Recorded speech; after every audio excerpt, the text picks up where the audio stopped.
Hey guys, welcome back to our channel, Gal Pal Nails. I am going to do a fill on my Builder Gel nails, well mostly Builder Gel nails. 6 of the 10 are Builder Gel, and that is my mani that Stephanie did on me when I was blindfolded. Stay tuned, we are going to do her blindfolded mani soon. We just haven't done it yet. So in this video, I wanted to kind of figure out how easy it was to do a fill over Builder Gel. I hadn't done it yet. It was the first time I used Builder Gel in my last mani. So I wanted to see how difficult it would be. So with my last mani that I did, this thumb, I didn't really build it all that well. Again, I was new. I thought I could file it down. It kind of ended up a funny shape. So what I ended up doing was I filed off the majority of the color. Again, you can still see before that I had some of that Vogue color left. But what I did is I filed down some of it. I put on a new form. I did my base gel. Again, I cured it and I did more Builder Gel over it just to get a better shaped nail. So that was the redo that I did just before I filmed this. And now in hindsight, I think I probably should have filmed it, but I didn't. I just didn't think it was going to turn out good, or that anyone, would really want to see that one nail. But anywho, so I filed down as much thickness as I could on all of these nails. The Illuminate and the Vogue mani was really, really thin, and the nails were pretty thin, so I didn't have a whole lot to file down to redo my color. And I wanted to also see, with a color that is as dark as these Vogue mixes, I wanted to see how many layers it would take to cover it. So I did kind of a sparkly coral color. I made this myself. It was called Coraline. Just some mica powders, some white, and I think a Kiara Sky glitter that I had as well. So I mixed that all together, and I'm going to put that on all of my nails. If you are doing a fill over your Builder Gel, I would suggest make sure you really pay attention to the sides and the edges of your nails, especially if it has any color from your previous set. I did notice that on some of my edges, I could see my previous Vogue colors underneath this lighter color. So just pay attention to that and make sure you cap it, all your edges really well. Make sure you have dip on there and you activate that edge as well, so you can file on it and still maintain that color.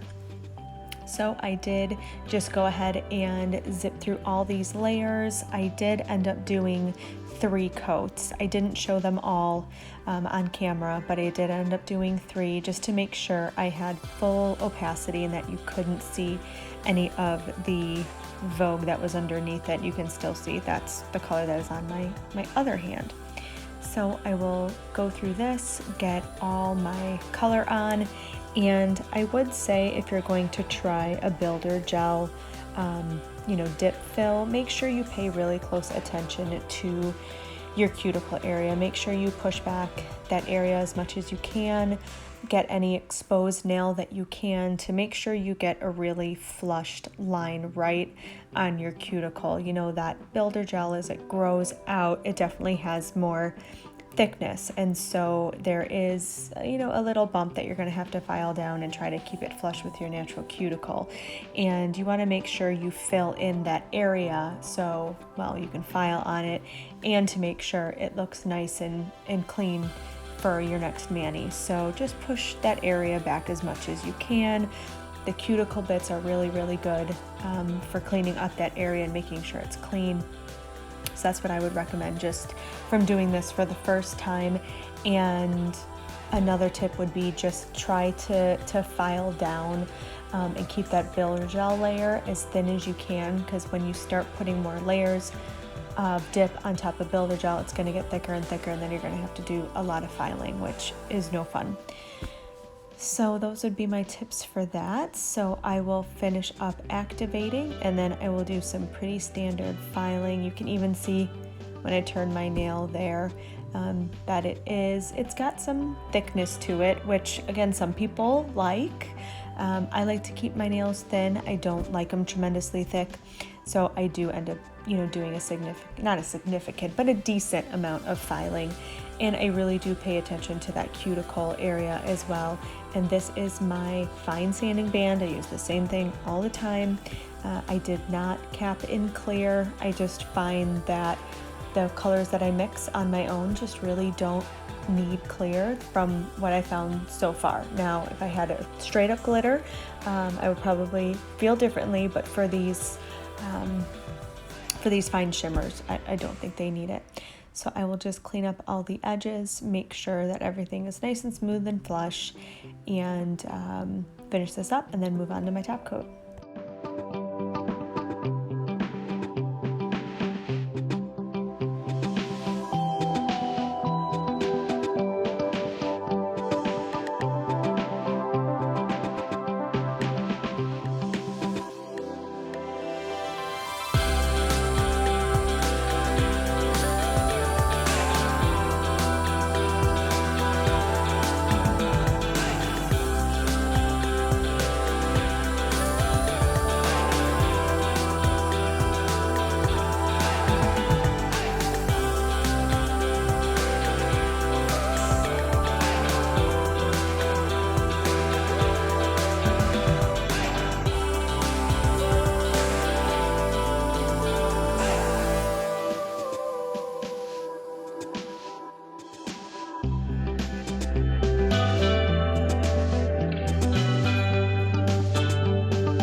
And watching this back, I remember that in the beginning of the video, I had tried different lighting and all you can see is the shadows behind me, and oh, that was really annoying to watch. So I'm glad that I stopped and changed my lighting before I ended the video.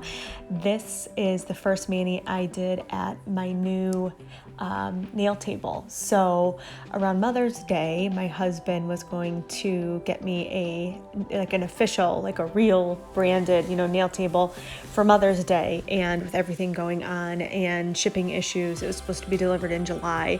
And I waited all that time from May to July to see if I was going to get my table, and the company let me know that it was lost in transit, so I just canceled my order. And after 2 long months, I finally just sucked it up, went to Target and got a table. So I was so happy to finally have it. I had been waiting for 2 months. So this was my first one kind of trying out, different lights and stuff like that, because it's not in the same area that I usually do my nails. I used to do them at my kitchen table, and now this is kind of in my back room.